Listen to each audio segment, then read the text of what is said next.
আজকে আমার রেসিপি কাতলা মাছ দিয়ে বিচি কলা বা দয়া কলার ঝোল।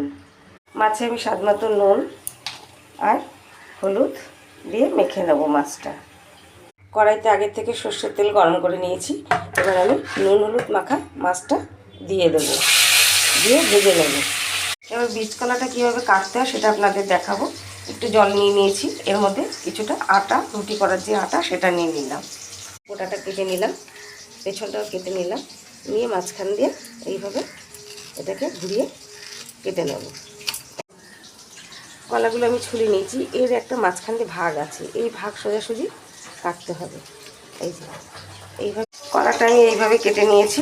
এবার ওই আটার জল দিয়ে এটা আমি ভালো করে কষতে ধুয়ে নেবো। যেহেতু একটা বিচি কলার মধ্যে খুব আঠা থাকে, আঠালো ধুতে ধুতে দেখুন একটা ছানা কাটা জল বেরিয়েছে। এই যে দেখা যাচ্ছে ছানা কাটা জল, এইভাবে এটা বেরোবে, এটাকে ফেলে দিতে হবে। দেখুন আমি 3-4 বার করে ধুয়ে নিয়েছি, একদম পরিষ্কার জল বেরিয়েছে। আর একটা আমি আলু কেটে দিয়েছি, এইভাবে এটাকে ধুয়ে পরিষ্কার করে সব মাছগুলো এইভাবে লাল করে ভেজে নিয়েছি। এখন আমি ওই তেলেই একটা শুকনো লঙ্কা, একটা তেজপাতা, জিরে ফোড়ন দিলাম। ফোড়নটা ভাজা হয়ে গেছে, এখন আমি এই কলা আর আলুটা এর মধ্যে দিয়ে দিলাম, দিয়ে ভালো করে তেলে একটু ভাজা ভাজা হয়েছে। এই কলাটা খাওয়া শরীরের পক্ষে খুব ভালো, শরীর ঠান্ডা রাখে, প্রচুর পরিমাণে আয়রন আছে। এবার দিয়ে দেবো স্বাদ মতো নুন,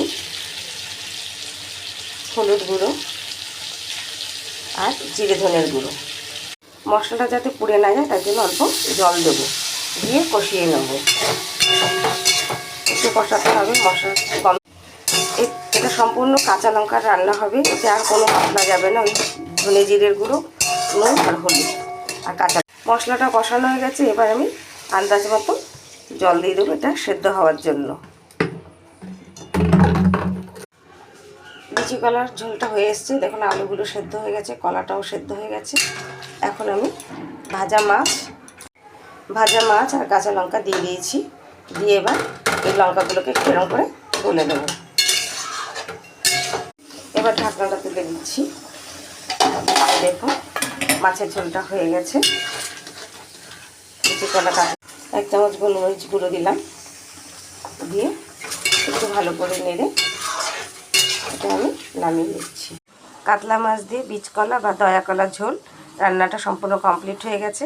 আমি যেভাবে করেছি আপনারা সেইভাবে করে খেয়ে দেখবেন, ভালো লাগে। বীজ কলা বা দয়া কলার তরকারি অনেকেই খেতে জানেন না কীভাবে খেতে হয়। এইভাবে রান্না করে আর এই বীজগুলো এইভাবে আগে ফেলে নিতে হয়। এই দেখুন আমি সব কলা থেকে বীজগুলো বের করে ফেলে দিয়েছি। এবার আমি ভাত মাখিয়ে খাবো।